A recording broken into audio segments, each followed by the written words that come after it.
My sister's wedding was supposed to be the happiest family event in a decade, until the invitation arrived, deliberately excluding my wife and igniting a war. My sister Chloe's wedding was supposed to be the happiest family event in a decade. We're a small family, and Chloe is the baby, the universally adored golden child. I was thrilled for her and her fiancé, Mark, who is a genuinely great guy. My wife, Anna, was just as excited. She and Chloe have become like sisters themselves over the past 4 years, bonding over everything from bad reality TV to a shared love for vintage art. Anna had already spent weeks helping Chloe with decorations and dress fittings. She was more than a guest. She was an integral part of the celebration. So, when the invitation arrived, a thick cream-colored cardstock with elegant gold calligraphy, I didn't think twice. I grinned, ready to show Anna the final official thing. I slit the envelope open, my thumb tracing the embossed letters. But as my eyes scanned the inner card, my smile faltered. My stomach did a slow, sick turn. Mr. My full name, it read. Just that. No and Mrs. No Anna. I read it 3 more times, convinced my brain was malfunctioning. It had to be a mistake, a simple oversight from the printers. These things happen. I tried to keep the panic from my voice when I told Anna I needed to make a quick call to my dad to sort out a typo on the invitation. I stepped into my office and shut the door, my heart hammering against my ribs. My dad picked up on the second ring, his voice booming and cheerful. "Son, did you get it? Beautiful, isn't it? Your mother spared no expense." "Dad," I started, trying to keep my tone level. "Yeah, I got it. It looks great. Hey, there seems to be a small mistake on mine. They left Anna's name off. The cheerful energy on the other end of the line evaporated. A cold, deliberate silence stretched for a few seconds. Then his voice dropped, losing all its warmth.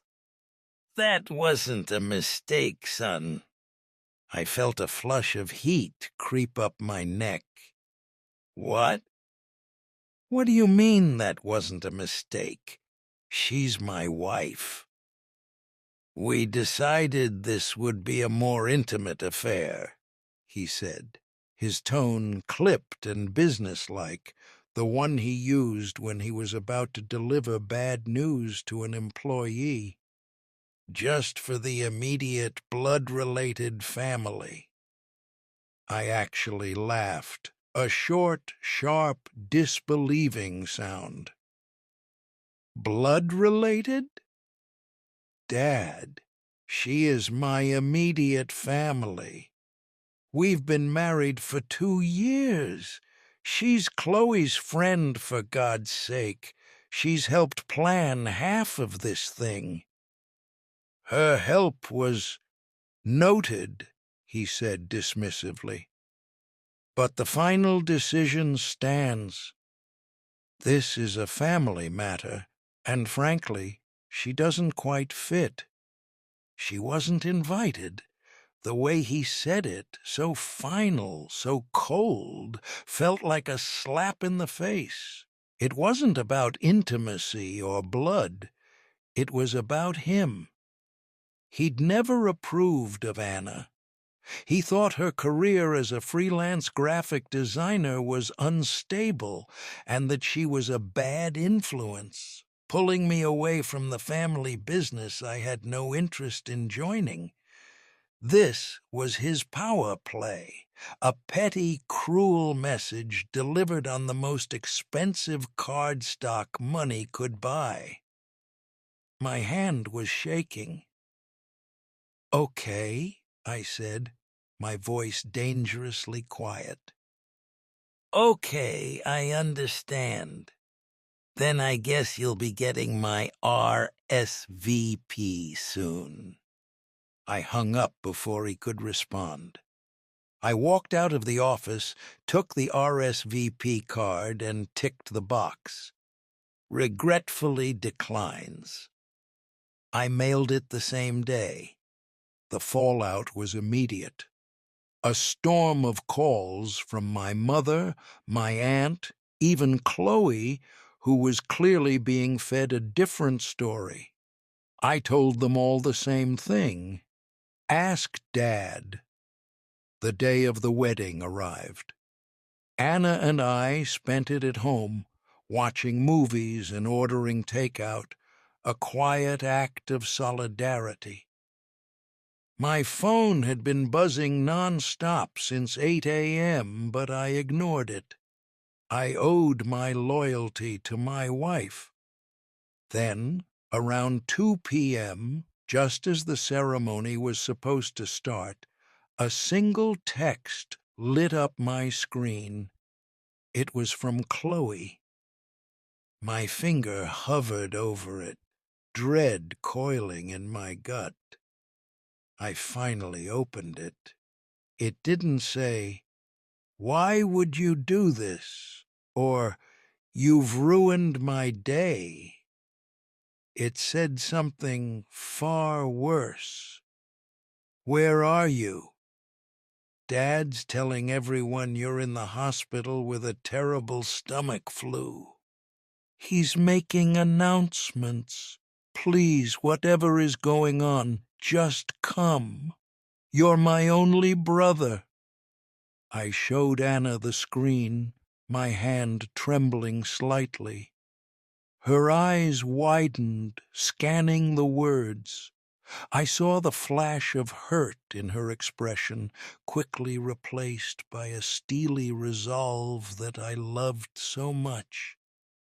A stomach flu. Of all the pathetic, cowardly lies, he chose that one. He was painting me as weak and unreliable, and simultaneously erasing Anna's existence from the entire narrative. He wasn't just uninviting my wife, he was inventing a reality where the conflict didn't exist, where I was just the flaky son who got sick on his sister's big day. "He's trying to make you look like the bad guy either way," Anna said, her voice soft but firm. "If you don't show, you're the brother who abandoned his sister because of a tummy ache. If you do show up, you're the brother who abandoned his wife to appease his father." She took my hand. "Don't you dare go." She was right. Walking in there alone would be a betrayal of her, of us, of the very principle I was standing up for. It would be handing my father a complete and total victory. He would have his perfect family photo, with the inconvenient daughter-in-law nowhere in sight. But Chloe, my heart ached for her. She was caught in the middle of our father's pathetic games, and her text was a desperate plea. I couldn't go to the wedding, but I couldn't let my father's lie be the official story of the day either. He was using Chloe's wedding as a stage for his own drama, and I refused to play the part he'd assigned me. An idea sparked in my mind, a modern solution to an age-old problem of family tyranny. "Okay," I said to Anna, "we're not going. but we are going to wish them well." A small, knowing smile touched her lips. "What are you thinking?" I grabbed my phone. "Let's take a picture." We went out onto our small balcony, the afternoon sun lighting us up perfectly. Anna leaned her head on my shoulder, a genuine, beautiful smile on her face. I put my arm around her, holding up my phone, and snapped a photo. We looked happy. We looked healthy. We looked very, very far from a hospital. I opened up Instagram. I knew the wedding hashtag Chloe had been using for months. I uploaded the picture and started to type. My caption was simple, deliberately cheerful, and surgically precise. "Couldn't be happier to be spending this beautiful day with my amazing wife. We're celebrating from afar. Wishing Chloe and Mark nothing but a lifetime of love and happiness on their wedding day. Chloe and Mark tie the knot." I tagged my sister. I tagged her new husband. And then, with a deep breath, I hit post.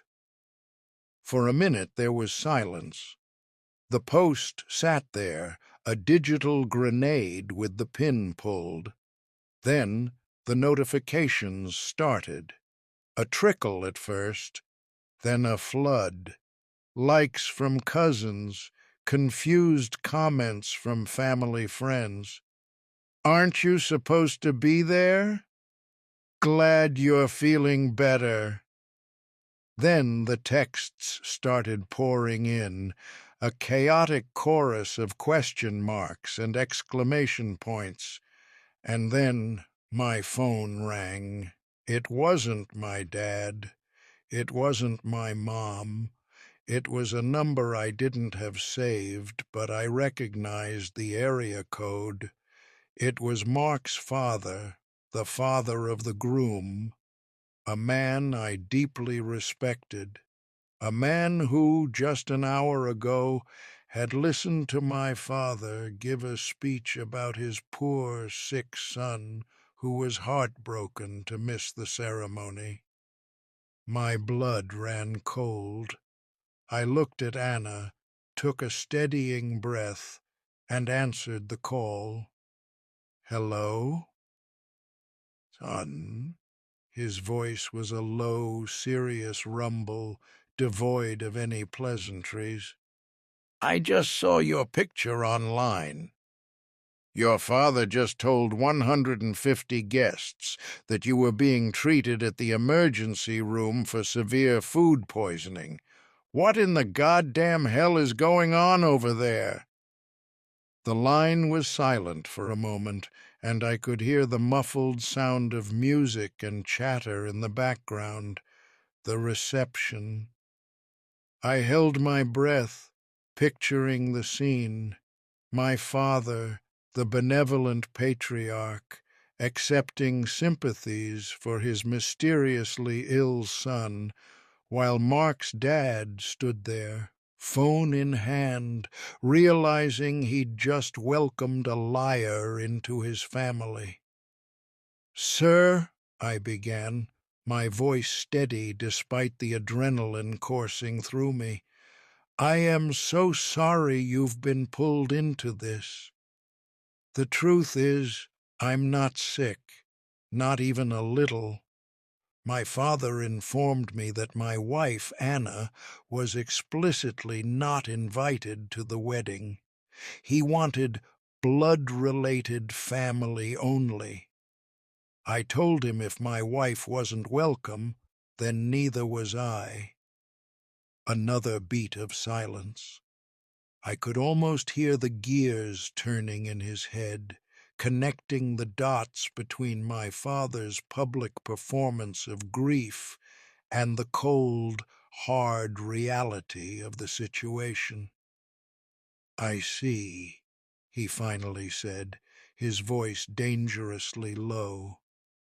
So instead of dealing with the consequences of his own prejudice, he decided to invent a medical emergency and ruin his daughter's wedding toast with a lie.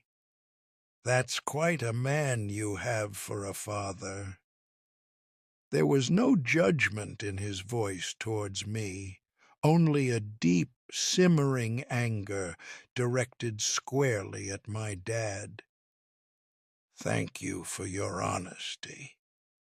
Excuse me, I have something I need to take care of. The line went dead. Anna looked at me, her eyes wide. What did he say? He knows, I said, a strange mix of terror and relief washing over me. He knows everything. We didn't have to wait long to see the ripple effect. My phone began to buzz with a new kind of intensity. It wasn't just confused cousins anymore. It was a frantic text from my mother. What have you done? Mark's father just cornered your dad in front of everyone. Call me now. Then another from Chloe. People are whispering. They saw your post. Mark's dad looks furious. What lie did Dad tell? Please just tell me what's happening. It was a full-blown catastrophe, unfolding in real time on our little screen. I felt a pang of guilt for Chloe, for her day being marred by this. But this fire wasn't started by my Instagram post. It was started by my father's cruelty and his belief that he could control all of us without consequence.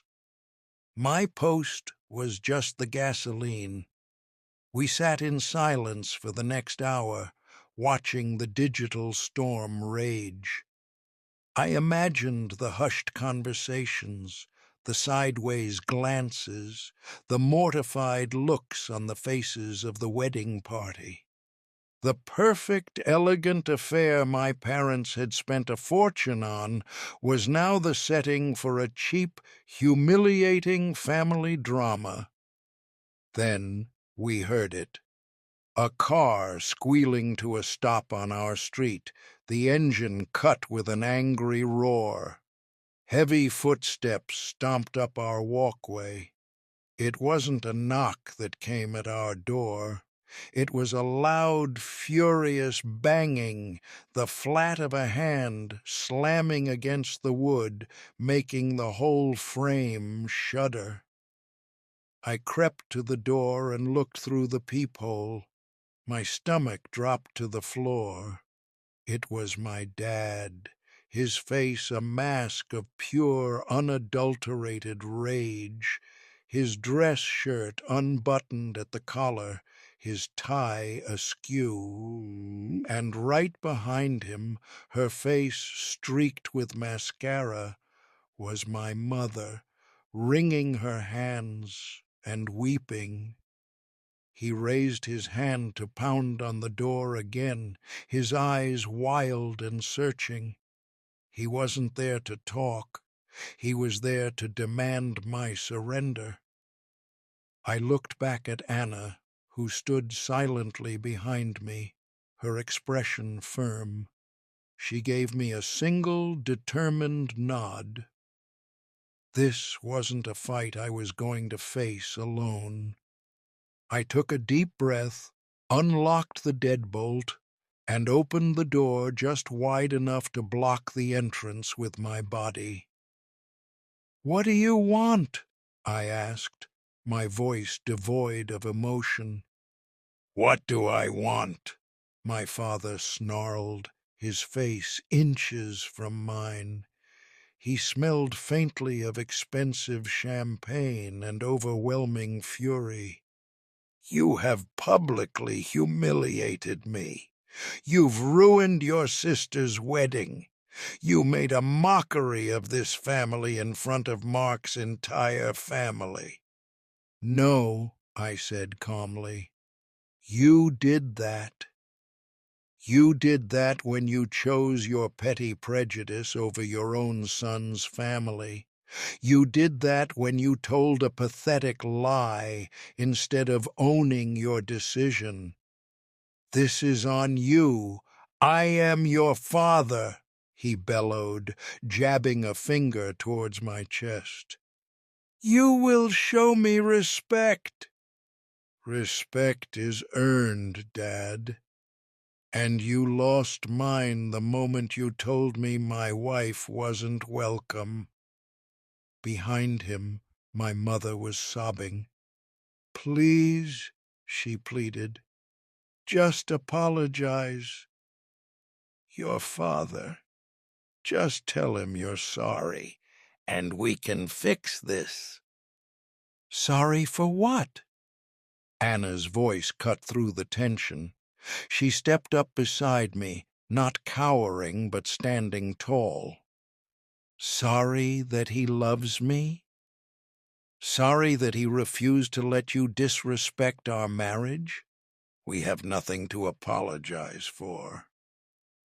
My dad's eyes narrowed at her, his contempt palpable. But before he could unleash his venom on her, another car pulled up. This one was much quieter. Chloe got out, still in her beautiful wedding dress, followed by Mark, his jaw set grimly. Dad, stop, Chloe said, her voice shaking but clear. Just stop. It's over. My father whirled around to face her. Chloe, your brother has— I know what he did, she interrupted, walking straight towards him. And I know what you did. Mark's father told me everything. You lied to me. You lied to everyone. You used my wedding to punish my brother for being happy. You didn't care about me or Mark. You just cared about winning. Tears streamed down her face, ruining her perfect makeup. Well, you lost. You lost big. She didn't even look at him after that. She walked past him, past my sobbing mother, and straight to Anna. She threw her arms around my wife. I am so sorry, Anna, she wept.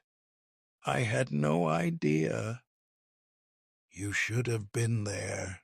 You were supposed to be there. Mark came and stood beside me, putting a firm hand on my shoulder. He looked my father dead in the eye. Sir, he said, his voice cold as ice, the reception is continuing for my wife's sake. But I suggest you and your wife leave. You are no longer welcome there tonight, and you are no longer welcome in our home, ever. My father looked like he'd been struck. The rage drained from his face, replaced by a stunned, hollow disbelief. He had played his hand and lost everything. He had tried to isolate me, but instead he had isolated himself. My mother just stared, her mouth agape, as Mark gently guided Chloe and Anna back to the car. He looked at me one last time, his eyes filled with a toxic mix of defeat and hatred. Without another word, he turned, took my mother's arm, and marched them back to his car. They drove away, leaving a profound silence in their wake.